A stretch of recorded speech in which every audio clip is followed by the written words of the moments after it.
Bismillahirrahmanirrahim. Assalamualaikum warahmatullahi wabarakatuh. Alhamdulillah, pada hari ini kita sudah berada di ruangan Kepala UPT Ismani Dua Banteng, Bapak Abdul Qadir, Letterandes Abdul Qadir Hati, dalam rangka wawancara terkait pengambilan keputusan berbasis nilai-nilai kebajikan sebagai pemimpin, di mana kita menekankan di paradigma prinsip dalam pengambilan dan pengujian keputusan di sekolah, di mana sekolah ini adalah sekolah asal saya selaku CGP. Baik Pak, untuk pertama Pak, mungkin ada beberapa pertanyaan yang akan saya ajukan Pak terkait wawancara kita pada kesempatan kali ini. Yang pertama Pak, selama ini bagaimana Bapak dapat mengidentifikasi kasus-kasus yang merupakan dilema etika dan atau bujukan moral Pak? Terima kasih Pak Rahim. Assalamualaikum warahmatullahi wabarakatuh. Selamat Pak Rahim dan apresiasi atas kerja kerasnya sehingga bisa mengikuti CPG ini. Mudah-mudahan berjalan lancar, sukses dan berhasil. Baik, yang pertama memang banyak ya kasus-kasus kesiswaan atau dilema etika kesiswaan yang terjadi di sekolah kita. Kami mengidentifikasi kasus-kasus itu dengan berbagai cara.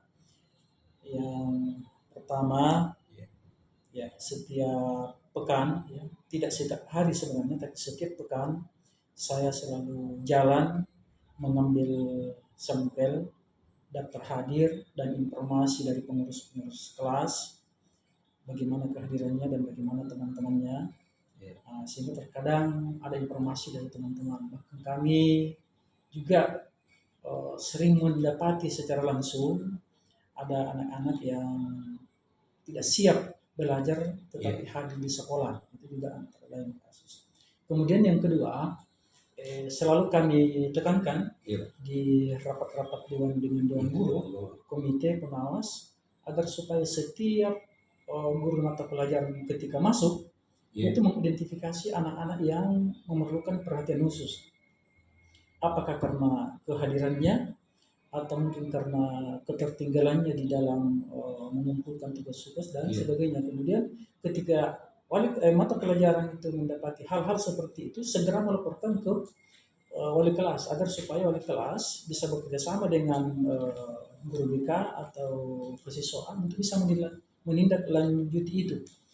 Kemudian yang ketiga, kami juga terkadang mau ngambil data informasi dari guru-guru BK bahwa ini ada anak-anak yang memerlukan perhatian khusus. Jadi kemudian juga ada kita punya Satpam, ya, satuan pengamanan di sekolah yang kami berikan tugas untuk memantau kegiatan PBM itu 2 kali dalam 1 hari. Yang pertama itu pada jam 9 mereka harus jalan, dan terkadang ketika jalan terkadang dia mendapati juga anak-anak yang perlu perhatian khusus. Kemudian yang kedua itu siklus kuda itu pada selesai sholat zuhur. Jadi terkadang informasi juga dari mereka itu. Kemudian yang terakhir itu dari masyarakat juga, masyarakat sekitar.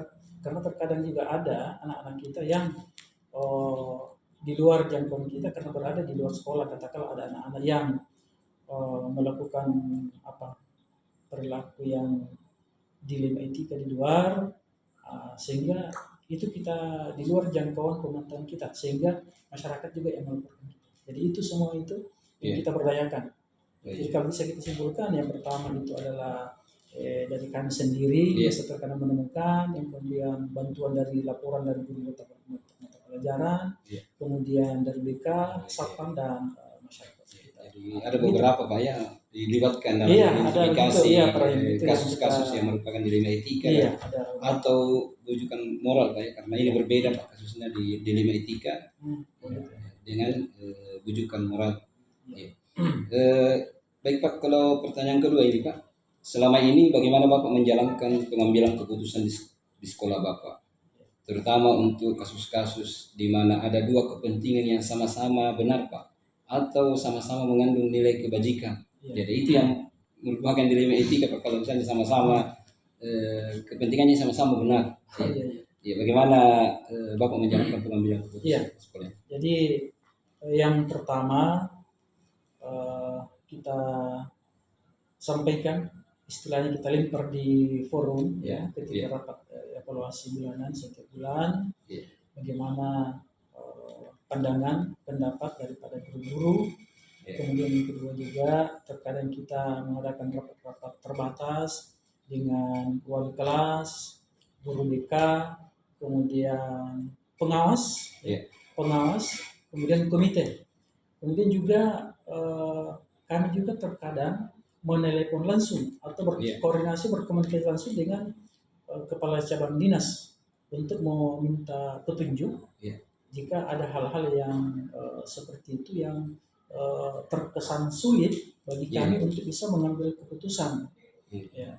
Kemudian yang terakhir, kami sering memberdayakan atau memanfaatkan kerjasama dengan orang tua. Jadi orang tua itu tidak terlepas, terkadang kita telepon, kita undang ke sekolah, atau malah kita kunjungi ke rumahnya, sehingga bisa bisa kita bersama-sama untuk memikirkan bagaimana kelanjutan anak-anaknya ketika dia berada pada problem seperti itu. Oh iya, jadi itu mungkin Pak apa namanya dalam menjalankan pengambilan keputusan di sekolah Pak, ada beberapa juga. Maka ada satu lagi yang pernah kita lakukan di sini, yaitu dengan mengadakan konferensi kasus. Konferensi kasus. Iya, ada konferensi kasus ini kalau saya tidak salah 2 atau 3 kali kita laksanakan di sini. Konferensi kasus, mana kita mengundang anak yang bersangkutan, kemudian orang tuanya, pihak komite, kemudian pengawas. Oh iya. Ya, Pak. Kalau ini Pak, pertanyaan selanjutnya Pak, mengenai langkah-langkah Pak atau prosedurnya, seperti apa yang biasa Bapak lakukan di sekolah ini? Ini mengenai langkah-langkahnya atau prosedur penanganannya Pak. Oh iya. Ada mungkin dari apa pertama yang dilakukan? Ya, jadi prosedurnya itu sesuai dengan penanganan siswa atau tertib yang juga tertuang dalam SOP. Ya, yang pertama itu kita memberdayakan wali kelas. Bagaimana wali kelas itu menangani anak-anaknya? Apakah wali kelas bertatap muka dengan anaknya, dengan siswanya lantas terjadi perubahan, atau apakah wali kelas itu harus berhubungan dengan orang tuanya? Kemudian ketika hal itu dirasa masih belum terlalu efektif, kita kemudian mau minta bantuan bagaimana guru BK, karena ada persoalan anak-anak itu yang sebenarnya bisa ditangani secara administratif oleh wali kelas, tetapi ada juga persoalan anak-anak yang harus ditangani secara klinis. Iya, secara klinis yang memang ahlinya yaitu guru BK. Nah, kemudian kalau dari situ kemudian masih buntu, ya kita melibatkan orang tuanya. Iya, kita melibatkan orang tuanya. Jadi itulah saya katakan tadi, kita terkadang berkoordinasi dengan pengawas, meminta petunjuk dari pengawas, bahkan kita terkadang berkomunikasi langsung dengan cabang dinas untuk hal-hal seperti itu. Baik Pak. Selanjutnya Pak, mengenai hal-hal apa saja yang selama ini mungkin Bapak anggap efektif dalam pengambilan keputusan pada kasus-kasus, khususnya di kasus dilema etika ini Pak, yang mungkin Bapak pernah alami, ada hal-hal yang mungkin Bapak anggap efektif ini dilakukan, namanya di kasus-kasus dilema etika Pak. Iya, ada 2 yang kami rasa sangat efektif, yaitu ketika kita berkoordinasi bertemu dengan orang tuanya, apakah itu orang tuanya diundang hadir atau malah kita jemput, atau kita kita datangi. Jadi itu efektif kalau kita berdayakan dengan orang tua. Kemudian yang kedua, yang efektif itu kalau kita berkoordinasi dengan cabang dinas. Cabang dinas, Iya, ya. cabang dinas. Jadi terkadang ketika kami menangani siswa yang seperti itu, kami kesulitan di dalam mengambil keputusan karena Iya. ada kepentingan yang Sama-sama baik ya. sama-sama baik. Iya. Kami mau menelepon langsung Pak Kacatlis Iya. atau kepala seksi pembinaan SMA. Iya. Iya, dan itu kami katakan efektif karena kami selalu melakukan itu dan terkesan betul kami sangat terbantu dengan itu. Iya. Jadi ada dua hal di sini Pak Dua ya. hal. Iya, kehadirannya keterlibatannya orang tua Orang tua dan bantuan petunjuk dari cabang dinas. Oh iya. Kemudian Pak, hal-hal apa saja yang selama ini merupakan tantangan Pak dalam pengambilan keputusan pada kasus delima etika ini? Ya, ada mungkin tantangan yang pernah Bapak rasakan. Iya. Yang pertama yang merasa tantangan pertama itu ya secara internal dari dari karyawan dewan pendidik kita, guru-guru kita yang masih mengadopsi atau masih menggunakan atau masih memakai paradigma lama yang konvensional di dalam menangani persoalan-persoalan ini. Ya, itu yang sulit mengalami transformasi. Yang kedua, saya lupa ingat ini. Yang kedua tantangannya itu adalah regulasi sebenarnya. Regulasi. Di mana kurikulum kita, kurikulum Merdeka ini yang belum tersosialisasi secara secara efektif penuh baik kepada masyarakat, orang tua maupun siswa itu sendiri. Ya, jadi ini yang menjadi tantangan kita sebenarnya. Tantangan di situ. Jadi ada dua Pak ya, secara internalnya bagaimana masih pola-pola lama yang digunakan oleh PTK di sekolah kita ini, kemudian dari segi regulasi yang dikeluarkan oleh pemerintah yang belum tersosialisasi, belum terpahami belum terima. Iya, belum secara seluruhnya sampai ke peserta didik. Baik Pak, di pertanyaan berikutnya ini masalah apakah Bapak memiliki sebuah tata cara ini Pak atau jadwal tertentu Pak dalam sebuah penyelesaian kasus dilema etika, kemudian apakah Bapak langsung menyelesaikannya di tempat atau memiliki sebuah jadwal untuk menyelesaikannya, kemudian bentuk atau prosedur seperti apa yang Bapak jalankan Pak? Kalau dari pertanyaan ini. Kalau jadwal sebenarnya kita tidak membuat jadwal khusus untuk penyelesaian itu, tetapi terkadang bersifat insidentil dan temporer atau situasional ketika ada hal-hal yang sangat penting itu terkadang kita kemudian berdekatan atau bersamaan dengan rapat evaluasi bulanan, kita lihat di situ di rapat evaluasi itu. Nah, kemudian yang sifatnya insidental itu kalau misalnya ada terjadi kasus-kasus yang tiba-tiba perlu penanganan, kita menganut prinsip adaptif, kita selesaikan di situ. Kemudian yang yang temporal itu sesuai dengan situasi. Ketika ada fenomena yang menunjukkan perlu penanganan tidak bisa ditunda, pada hari itu juga pada saat itu juga kita segerakan supaya tidak menjadi bias, dan tidak berimbas kepada yang lain. Jadi yang bersifat relatif misalnya persoalan perkelahian.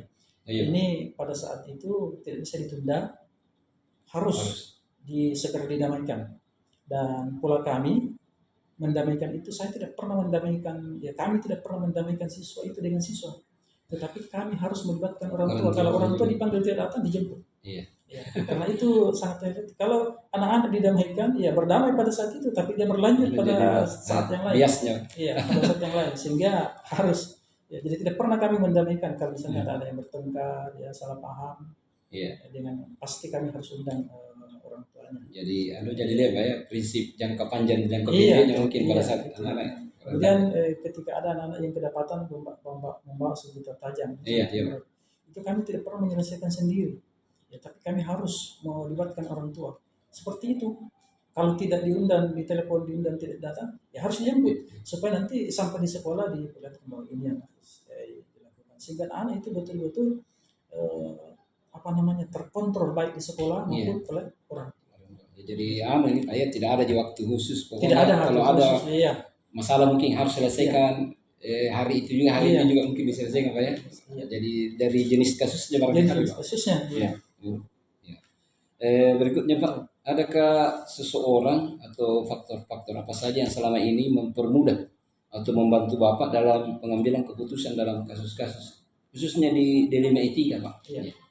Kalau secara personal ya saya rasa tidak ada, tapi ini yang kami terima kesan kami adalah kerjasama seluruh kita. Iya. Baik guru mata pelajaran, karena sekali lagi guru mata pelajaran itu punya peran penting untuk Iya. menyampaikan ke kita, karena dia yang berhadapan dengan anak-anak di Iya, Pak. lapangan, di Iya. kelas. Ya. Kalau anak-anak itu jungkir balik di kelas, kemudian dia tidak laporkan, kita tidak tahu. Iya. Sehingga Secara umum. iya, jadi ini laporan penting dari wali kelas. Iya. Kemudian setelah itu ada gerak cepat daripada BK.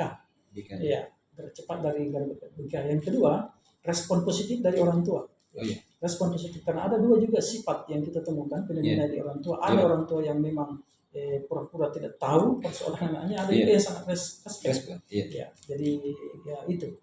Kemudian yang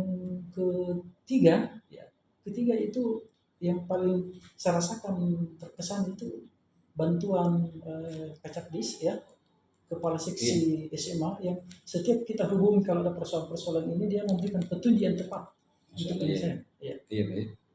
Jadi ada beberapa yang Pak yang bisa membantu atau mempermudah. Iya. Juga sebab dalam mengambil sebuah keputusan terkait masalah kasus-kasus di lima etika. Yang terakhir mungkin Pak, pertanyaan dari semua hal-hal yang mungkin Bapak sampaikan tadi, pembelajaran apa yang dapat Bapak petik dari pengalaman Bapak mengambil keputusan dilema etika Pak? Iya. Ini yang paling Iya. Ternyata ilmu keterampilan yang kita peroleh di kampus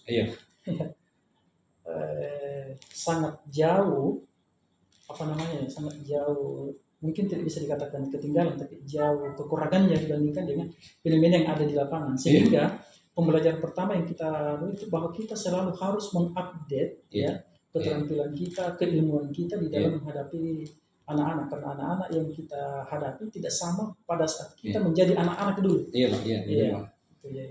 Itu yang pembelajaran. Yang kedua, bahwa pendekatan yang harus kita gunakan tidak lagi waktunya kita menggunakan pendekatan kursif atau kekerasan, tetapi pendekatan persuasif, di mana anak-anak itu betul-betul tidak boleh lagi dibikin takut, tidak boleh dibikin malu, dan tidak boleh dibikin tersinggung karena orang tuanya. Jadi ada 4 hal yang terkadang kami sampaikan kepada teman-teman. Ketika menangani siswa, yang pertama, jangan bikin sakit, apalagi berbekas. Yang kedua, jangan bikin malu di depan teman-temannya. Yang ketiga, jangan singgung martabat orang tuanya. Yang keempat apa itu? Itu yang 3 saya ingat. Itu yang terkadang saya sampaikan ya. Jadi jangan sekali-kali menangani anak-anak lantas dia sakit apalagi berbekas. Yang kedua, jangan bikin malu di depan anak-anaknya. Kemudian jangan singgung-singgung martabat orang tua. Saya kira itu Pak ya. Sangat luar biasa, artinya dari beberapa poin-poin ini Bapak sampaikan memang ini sudah keberpihakan kepada peserta didik juga sangat luar biasa dalam pengambilan keputusan, kemudian melihat juga dari segi nilai-nilai universalnya. Kemudian ini mungkin adalah dasar-dasar di mana kita selaku pemimpin barangkali Pak dalam mengambil sebuah keputusan. Saya ucapkan banyak terima kasih Pak atas waktunya. Iya Pak, terima kasih Pak Rahim juga, terima kasih kembali. Apa yang Pak Rahim apresiasi itu saya rasa masih sangat sedikit ya. Saya merasa masih sekedarnya apa yang bisa lakukan, apa yang bisa sampaikan, apa yang bisa kita pikirkan. Masih banyak hal-hal yang penting ya. Lebih dari itu saya rasa. Saya kira cukup luar biasa ini bagi saya Pak. Terima kasih banyak. Sehat selalu Pak. Saya tutup untuk wawancara ini. Insyaallah di lain waktu kita bisa bertemu kembali Pak, saling berbagi pengalaman di antara kita dalam menjadi sebuah menjadi pemimpin pembelajaran Pak di satuan pendidikan. Saya kira cukup Pak. Terima kasih. Assalamualaikum warahmatullahi wabarakatuh.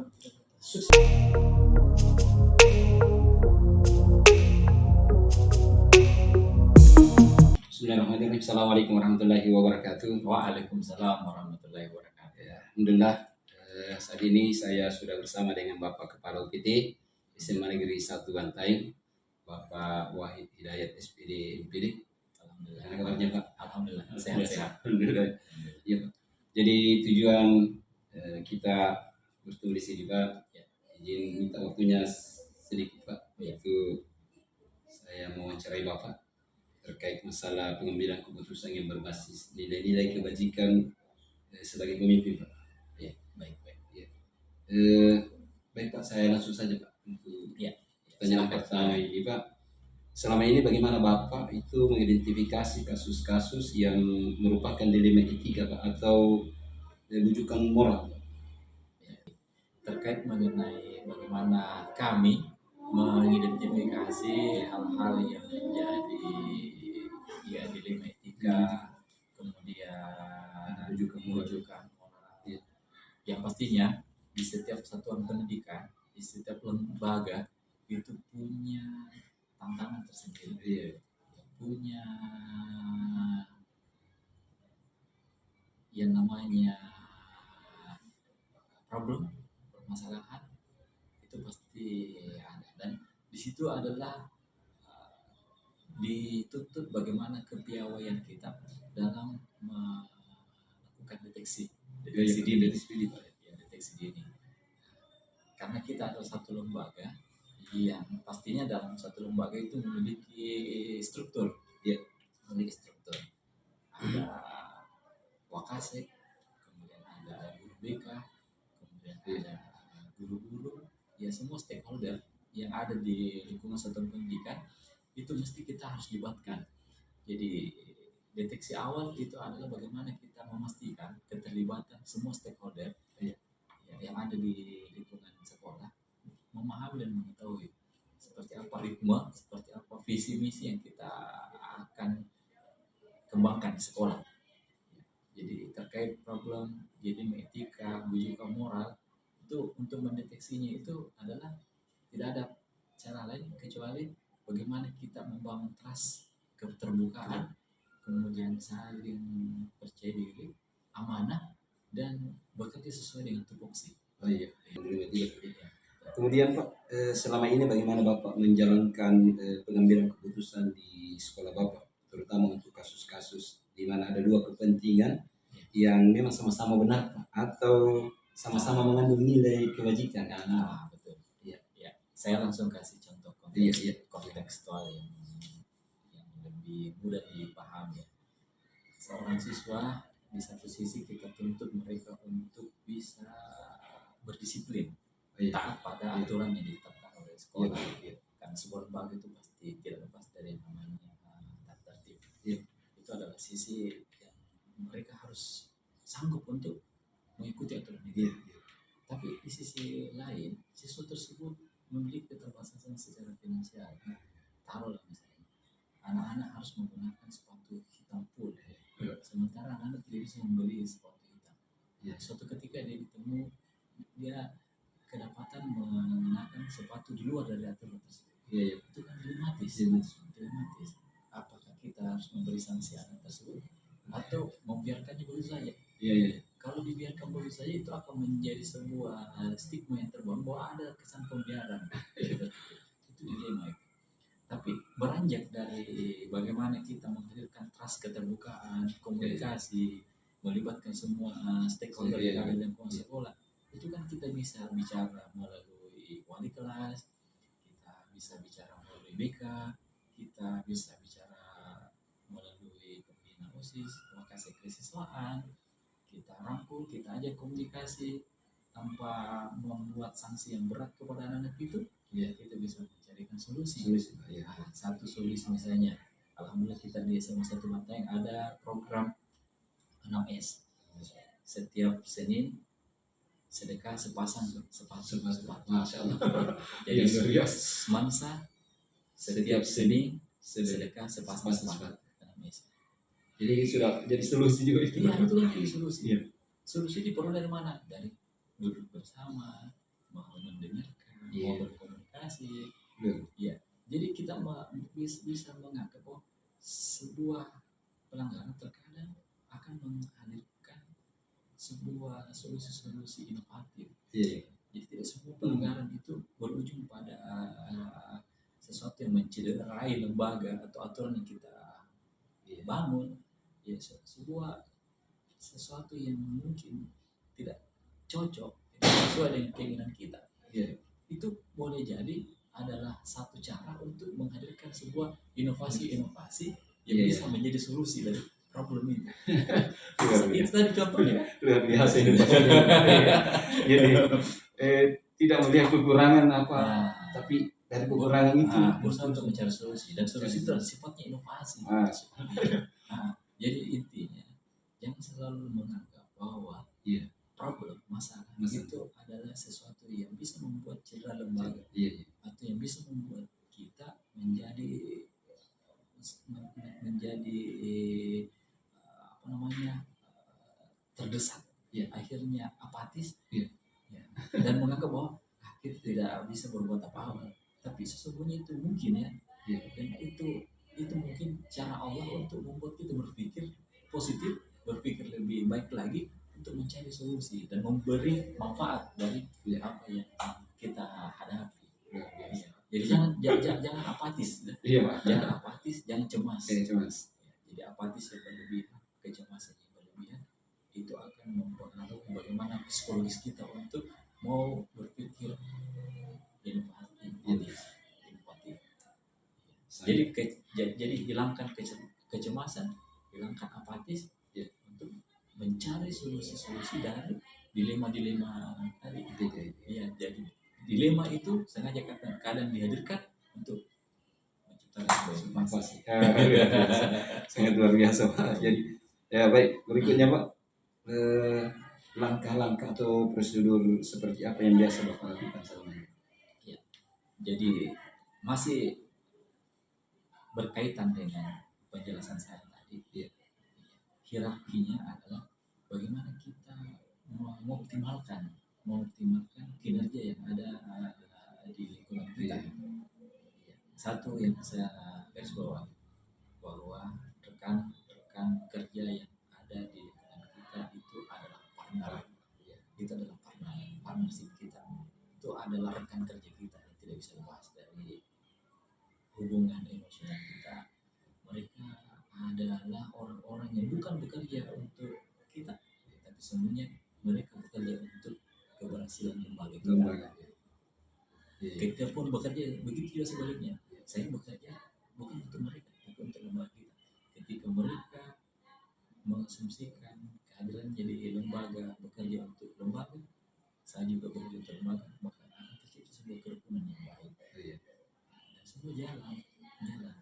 Jadi kalau misalnya yang ditanyakan itu adalah bagaimana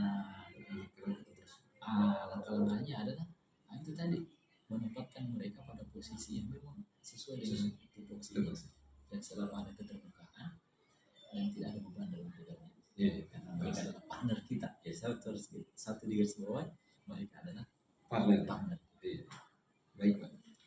Kemudian Pak, hal-hal apa saja yang selama ini Bapak anggap efektif dalam pengambilan keputusan pada kasus-kasus dari kita yang tadi?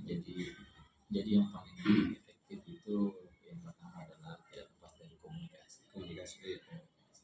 Segala sesuatu yang urgent, entah itu dia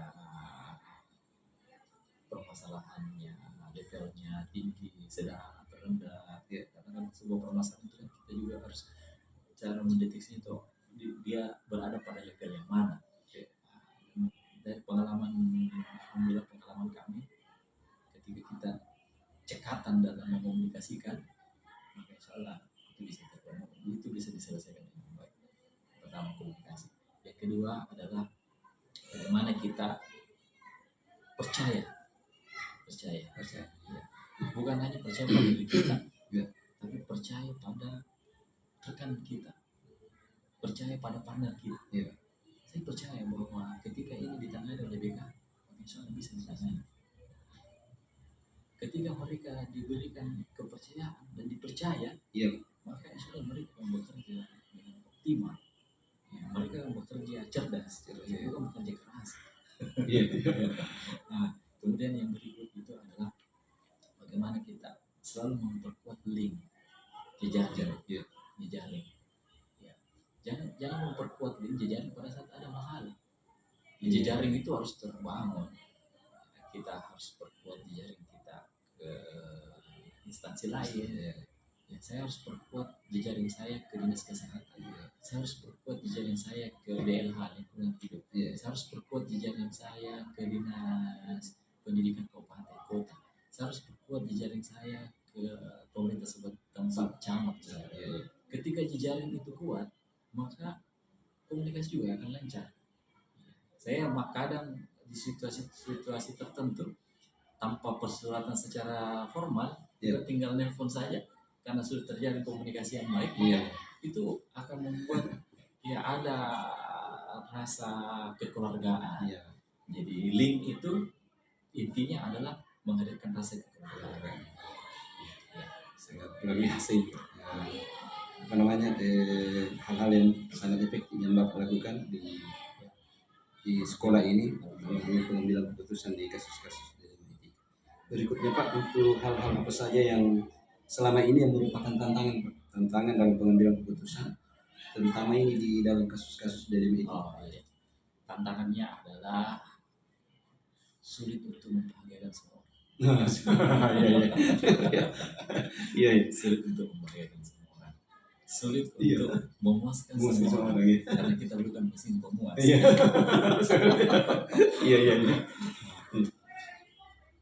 Tantangan berikutnya adalah bagaimana kita efisienkan waktu.